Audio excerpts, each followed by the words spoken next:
Done. हल्ला बोल दो।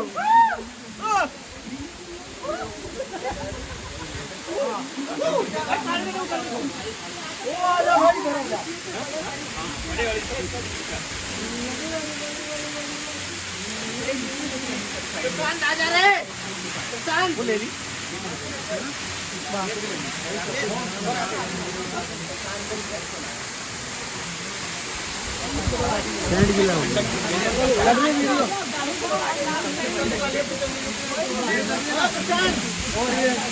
ये प्राकृतिक नज़ारा बहुत ही शानदार नज़ारा है। प्राकृतिक की देन है, पहाड़ों की वादियों में से पानी आ रहा है। आप देख सकते हैं कितना फीट ऊंचा, ये पता ही नहीं है। देखो ये ऊंचाई है भाई साहब, पता नहीं मोबाइल की कैमरा भी नहीं पहुंच पा रहा है। वो भाई साहब मतलब इतना मजा आ गया कि पूछो मत। और आप अब हमारा ये लोग